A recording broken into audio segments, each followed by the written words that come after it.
I'm Christina Stout, the owner of WildMoon Midwifery, and I'm sitting here with one of my past clients, Elizabeth Abel, who gave birth. Has it been a year? Not only did you give birth to twins a year ago, but you intentionally conceived twins, which is part of why I wanted to sit down and chat with you. Intentionally conceived them and then delivered them at home in my bathtub within 20 seconds of each other. Yeah, so amazing. Pretty much by myself. Pretty much by yourself because labor was not that long. Yeah, like 45 minutes by my. Yeah, it's pretty wild. So yeah, do you feel open to talking about just starting from the beginning about conceiving them? So my mother has twin brothers. And the whole wives' tale is that twins skips a generation. So when Dallas and I got together, I warned him up front. I have a couple risk factors. We were 30 when we were trying to conceive, or 29, or, we were pretty far up there already. And it runs my family. So I was like, just so you know, if you want to have kids with me, there's a chance we're going to have twins. And Dallas was like, man, Dallas, my husband, he was like, that would make my entire life. And we didn't the first time up or the second time up, right? And we had always discussed that we would have probably 3 kids, but if the first or second one were twins, or we wouldn't have a third pregnancy because we didn't want to risk 4 kids. But then here we were with 2 kids, thinking about having a third, and then thinking because the first two are 15 months apart, and they're best friends because they're so close developmentally. And we were like, if we have a third baby, just one, it's probably going to feel pretty left out. Um, I was like, look, there's a lot of people that say that you can sway. I don't know that I believe that it's possible, but at this point I was 34, so we have more risk factors. Yeah, because I turned 35, well, just before I delivered the twins. But so yeah, I was 34, so I was like, okay, well, we're here. There's only a couple more things that you really need, or whatever, that make it more likely. And I did a lot of Let me reading. just interject and say, you mean risk factors for conceiving twins, not like risk factors like I'm getting old and complications could happen. You mean like we had some risk factors for actually conceiving twins that would make it more Right. likely, So, which being right. older. So when I say risk factors, I mean, yeah, you're talking about the risk of having twins, but in our case, obviously, it was the chance of having twins because it really was like a hope against hope. And it's so rare. I mean, it's so rare, right? You have like I want to say that it's like less than 10% chance. And then like every little thing, right, that increases the chance, it only increases it by like minuscule, like, and even on like drugs, the one that starts with a C. I can't come up with it. The I Clomid. probably won't Even even on know. Oh yeah. It's Clomid, yeah. Even on Clomid, it's like a 30% chance. And that's like the fertility drug that is the most likely to produce twins, according to like what I was reading almost 2 years ago now. But um so it's a pretty slim chance, and there's not like a ton of ways to like make it more likely. So we really didn't expect for it to work, I guess. But some of the other things that increase your chances of twins are um if you're really tall, which I couldn't do anything about, um, if you're carrying extra weight, I guess your body's like an excess of nourishment. I can make multiple babies. Um, and then over supplementing with folate like gives your body like the materials it needs to develop 2 eggs.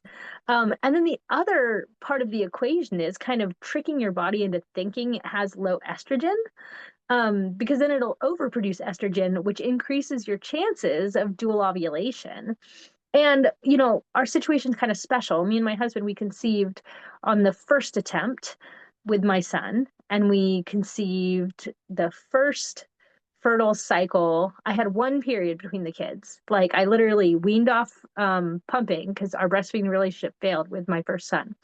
Um, I weaned off the pump at like 5.5 months, and I was pregnant by 6.5 months. And I had one cycle, and immediately got pregnant. And then, so I knew that if I could trick my body into hyperovulating, that there was a really good chance that he would fertilize both eggs and that they would both implant successfully because we'd had so much luck in the past. But there were a couple Amazing. other, so there are a couple things you can do to make your body overproduce estrogen and to make your, I think, lining maybe a little more welcoming. So we did maca, which you take in the mornings before you eat, and it you have to kind of lay off the caffeine too, which is caffeine increases your risk of, or it decreases the chance of implantation. So I actually went off of caffeine completely and then started taking maca in the mornings, which has sort of that same energizing effect. So it worked out. Um, and then we were over supplementing the folate. And the other thing is cassava flour or yams, because the actual true yam and American, like if you walk into the grocery store and you buy a garnet yam, you're actually buying a sweet potato. Like you have to get the no kidding yams from Southeast Asian countries. And and it is cassava. And so we not only bought the specialty yams and ordered them in Moss, but we got cassava root flour and made cookies. And so I didn't have really any Nice. good dosing on that, but it was just trying to flood my body with, they're called gannabitropins. Um, and it convinces your body that it's low on estrogen so that it'll overproduce. So between the genetic factor and me having lots of extra resources available and it having been like 2 years since my last pregnancy, so like my body was like comfortable and I was just eating a ton. Like I put on 10 pounds in like the month before I conceived. Because I was just Nice. eating everything, like the fattiest like cuts of meat, just I don't know, like live it up, nothing Yeah. nothing bad for me, right? I wanted my body to have an abundance of nutrients, but I was like, grass-fed steaks, eating the fat off the steak, just like butter on everything, go crazy. Yeah. But you were still exercising, right? And like lifting weights? Is that what you guys were into? Were you Yeah, doing? so I was doing body pump, which is a cardio weightlifting class, twice a week. And I was doing yoga once a week. And part of that was, the stretch and strengthen was if I did get pregnant, right? I wanted to be ready, especially to carry twins. But, exercising increases your bone density, it increases your available calcium, and it also increases your hormonal regulation. So, like, that also contributes to like having your body produce more estrogen. So yeah, that was definitely part of it, but I think that was more of a consideration for getting my body ready to carry twins, much less, or not necessarily conceiving them, but I'm sure it helped. Yeah. For how long did you do those things before you went for it? So I'd been tracking my cycle, and I was coming off the Depo-Provera shot, so like my cycle was kind of not great that spring. Um, but we had decided midsummer that we were going to do it. And I was waiting for my best friend to get pregnant. So there were 2 months where I was like, I'm going to do the preps, but I'm not ready.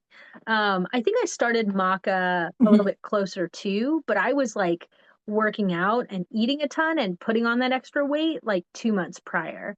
And then I started the supplements right after my period, or right after the period before I wanted to get pregnant. Like I went through one whole cycle on them and then had a period and Mhm. then tried to conceive. And we were tracking, but we were also, I mean, so again, we haven't had a lot of trouble. So we weren't doing the sex every other day thing. Um, Actually, when I conceived Orion, um, the day that my app for my tracking said that I was fertile, we didn't have sex, or the day after, or the day after. And I was actually really angry because I was convinced Dallas didn't want to have sex with me because he didn't want to have a kid. Like, and that he was just like Oh, pretending that he was into it. But the reality is that Dallas can like, he knows when it's time. So like I was already pregnant at that point. Like when it was telling me I was the most fertile, I was already pregnant. and I just didn't know. Uh-huh. But like his instincts knew, and he was like, whatever, we don't really need to do anything. He's like, I'm tired from the gym, I'm gonna go to sleep. And I was like, this man, we're never gonna get pregnant at this rate. But I was just already pregnant. So for part of it, we kind of rely on Dallas's instincts because he knows what he's doing. And it became really apparent in the ensuing years because we'd only been together for like 2 years and I'd been on birth control, but I never really went back on birth control.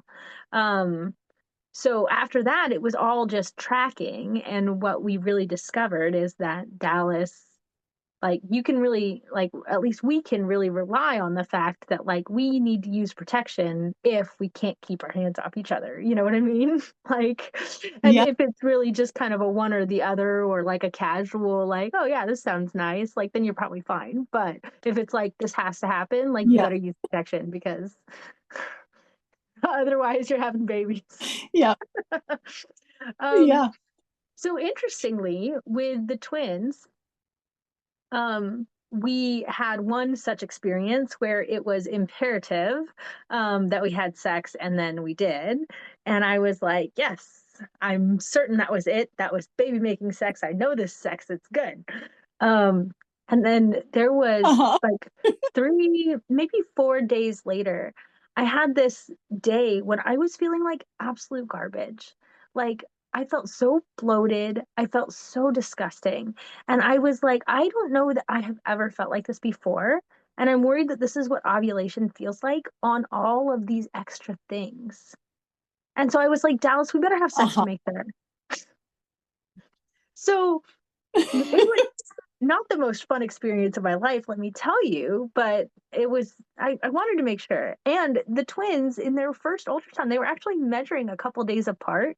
And I'm halfway convinced that I ovulated twice, but it was several days apart. And that we actually Uh-huh. did have like have the two make the two Separate babies on conception. 2 different days. But I mean, there's no way to tell, but I think that's true. Yeah. Well, you were there feeling that. Yeah. And So you had to follow my through own, sex.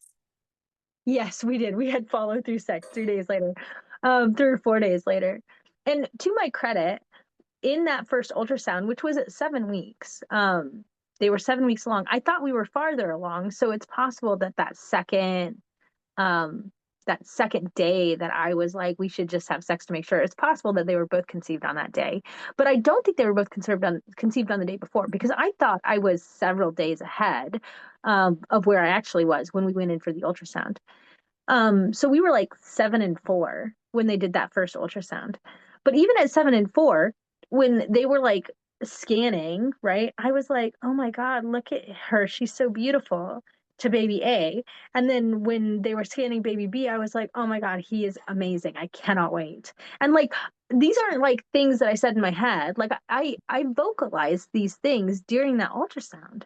Um, Mhm. and then afterwards I was like, I don't know why, but it turns out that baby A is in fact Vela, and baby B is Argo. So I don't know. I Oh, mean, you the just way that, knew. yeah, I don't know. I don't know. I mean, maybe. It's just the It's a world. 50-50 shot. But I mean, intuition, it's real. Embodied intuition, like those babies were created in your body. Yeah. right. I mean, Maybe you knew something about them. That's likely. yeah. So And cool.